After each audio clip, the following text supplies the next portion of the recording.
everybody, it's Mike Polk Jr. I'm here at Greenie's Sports Card Show, and I'll be honest, I don't know a heck of a lot about the whole sports card thing, but I like the vibe in here, I like that they sell hot dogs, and I'm willing to learn. Let's talk to some folks. So what's your goal with one of these when you put one of these together? So it's to grow the hobby, the sports card hobby, the sports card industry, which, I mean, it's been around for years and years and years, but it's now turned into a business. People are buying cards to flip, to sell to other people, but they need basically a safe place to come and buy the cards. Mm-hmm. You can buy them on the internet, but there's something about touching the cards. The tactile nature. Yeah, seeing the cards and holding them in your hand, and that's what we want to portray for everybody. What's your name? Rob. And? I'm Chad. And Rob and Chad, you guys are here at tables contingent to each other for a reason. You're brothers. Yes. And you guys have been doing this together for how long? Well, 25 years ago we were doing it for a couple years together, a handful of years together, and this is our first year back together.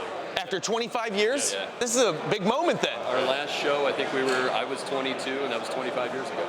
I also noticed this community sensation we've got going on here. These people know each other. Oh, dude. Everybody, this is it's kind of like a weird little cult, frankly. It is. I mean, sports cards people, I mean, you have Matchbox people that are different. You have, I mean, and yeah, it is. It's almost like a little cult. Hello, I'm Keith Myers, K&K Sports Cards. All right. This is Mike Polk. I know. And we just ran into each other. This isn't your full-time gig. This is sort of a hobby / side hustle for you.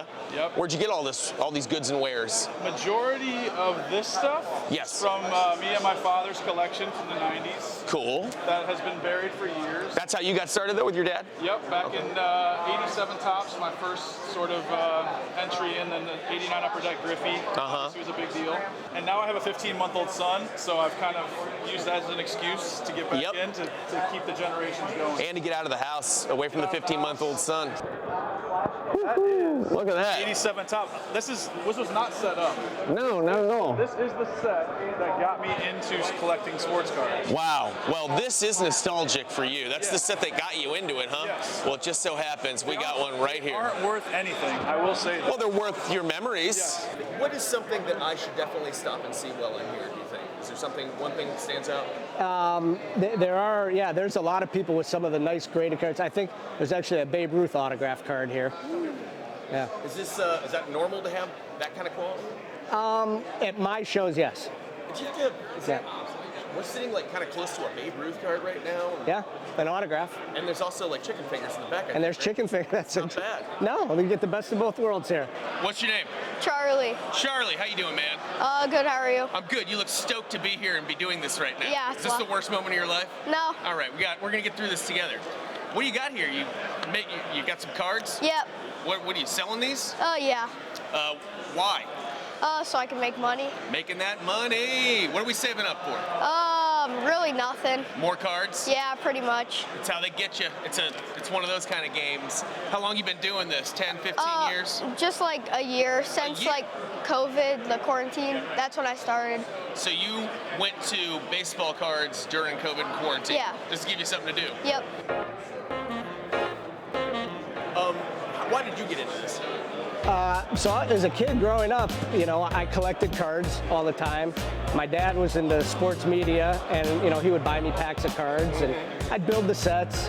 And I went away to college. Coming home from college, I'm like, what am I going to do with these? And I was trading them, and I would sell them. I'm like, man, I just made a car payment. Yeah. And then I'm like, boy, I made another car payment. Boy, I kind of got something here. Yeah. And it's turned into a place where I now rent an empty bank, and I have a vault. Wow. Yeah, That's crazy. so with the Greenie vault. Yeah. Man, where's that at? So it's in Twinsburg. Interesting. Yeah, Twinsburg, Ohio. Yeah. So it all started as a hobby with your dad, though. Yeah. Turned into this. That's Yeah. pretty cool. Yeah. Well, my name is Brandon Callan. I work over at Nash Cards. The backbone of our company is the grading. We do bulk submissions with SGC and PSA. We have customers all over the country. We have the lowest prices in the country with SGC at $23 a card. And we also have the economy service level at $50 a card. Our shop is located in Mount Juliet, Tennessee, about 15 minutes outside of Nashville. You have been doing this for a while. What have you learned? What's the key to putting on a good sports card show? See, there's consistency. I mean, you have to be consistent. You have to do it every month or every quarter, the same place. You can't bounce around and go from one city 1 month to the next city and next month. That's a mistake a lot of people make. It is, you know, or am I going to do it on a Saturday or a Sunday? I mean, consistency, and then just being nice and kind to people. You get this many people that want to come and do your shows because the things you give them. I try to keep the table prices low. You know, I promote it like crazy. Yes. And, you know, I want them to make money. Steve reached out to us about coming up to the show. We come up to the show and do drop-offs for our customers, right? Sometimes people are a little stressed out with shipping their cards, so it's a little bit easier to come up here and accept drop-offs at the shows, introduce ourselves, talk to customers about our services, about how we differ from other bulk submitters. How long have you been doing this, Mike? 14 months, maybe 15. Wow, so you're an old timer. Why? Who gets into doing this all of a sudden like this? Well, I got a story for you. So, one of my best friends is a hitting coach for the Phillies. All right. Kevin Long. He's been in the big leagues forever. He comes into Columbus and it's like, hey, you got to get into sports cards. I'm like, what? I did that when I was little, but like. Right. He's like, no, I'm serious. It's the boom. You know, the business is That's booming. what money's at. And I was like, okay. So the more I look into it, we go to a few shops while he's in town, and we're going all these Targets and Myers and all that. And I'm like, this is crazy. I don't want to be running around. But then at the end of the day, we found an awesome card shop in Delaware, Ohio, called New Art Cards. All right. And we got to go there, and I learned a lot from the business and the owner, and that's kind of where it's at right now.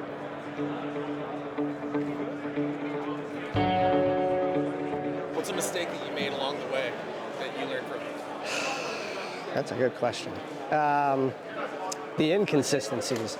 I mean, there were times when I would do a show and I'm like, nobody showed up, and it was like 4 months until I did another one. Yeah. And That's like a show where I'll go on stage and bomb real hard, and then I'm just like, I'm not going back out there. And then I gotta wait like 3 months until I calm down, work through some stuff. Yeah. I mean, I failed. I did some weeknight shows. I was doing them on Wednesday nights, and they just didn't do well. Yeah. You know, but I wasn't consistent. Yeah. I saw they weren't doing well, and I stopped doing them, where I should have just kept going. Have you noticed any of your coaching skills transferring to over here now that you're selling cards? Is any of this that transferable? It's not really the coaching part of it. It's more like the customer service interaction with the kid. The customers, like recruiting is kind of very simple. Right. Like, put your happy face on, but also like be engaged all the time and understand that, you know, we're trying to make a deal, and let's try to make sure we can get it done and not try to fight each other over $1 or $2. You know. This is a late choice for you, as opposed to some of these people who've been doing it forever. Yeah. What's a hard lesson you had to learn already? Just don't get too carried away with, you know, buying stuff and making sure you're making the right purchases with the right margins. I mean, you're always going to have some losses, but hopefully you have more wins than losses, just like you do in the, you know, in baseball. Is there someone that you've had a thing with, like at one of these tables, where they're like, I'd like to have a table, please? And it's like, you're not welcome back here. Do you have a couple of those? No? I haven't had that yet. Wow. But must be an alright person to work with. Yeah. I mean, I never say never, but no, I've not had that yet. And I'm told you actually have some packets of old baseball cards that still have the gum intact. I do. Cards from the 80s and 90s. Wow. And so you think that gum's like still edible? We're gonna find out. You've done a bunch of these shows. How does Greenie do as far as these things go? Well, a friend of mine, Luke, that's setting up with me here, he mentioned and brought it up, and I met Greenie at the National. And to be honest with you, it's been awesome. Like, I mean, we already told him we want to come back for the next couple shows. We really enjoy it. We felt like the crowd's good. Everyone's been good. We've made a lot of sales. There's a good vibe here. Well, good luck to you. I got to ask you one more thing, though. Yes, sir. Dream card you're going to find. What are you looking for? Your white whale. I found my dad's cards that he played in the majors. Yeah. And I found a. That's awesome. Yeah, I found a couple cut autographs. You got those? Can we see it? I do. Yeah. Well, let's take a look at it. All right. So like my dad played with the New York Yankees in 1960, like with Mickey Mantle. So they made these cut autographs. Oh, cool. Upper deck, and like that's a canceled check. My dad's no longer around. Right. But to be able to have these. That's amazing. A friend of mine in the business. He got them for me. Very cool. It's kind of yeah, that would be a special one. Very emotional, yeah. But you know, he wasn't a superstar by any means, but he did play on one of the best teams ever, the '61 Yankees. Who's Yeah. one of the top. Oh 5 my gosh, teams. yep. So he was the number 2 starter behind Whitey Ford. So. No, well, that's pretty impressive. My dad was on city council for a year. Hey, that's okay. Not bad. Everybody needs to do something. No, it was nice talking to you, sir. Hey, thank you very much Mike. for the Yeah, time. thank you. Appreciate it. Mike. Thank you. I wonder if we can find anybody around here to try some of that old gum from 1987. I don't. We should try it. It won't kill them or anything, right? Shouldn't. All right, well, we'll find out. Yep. All right. Thanks. Cool. man. All right. That's it.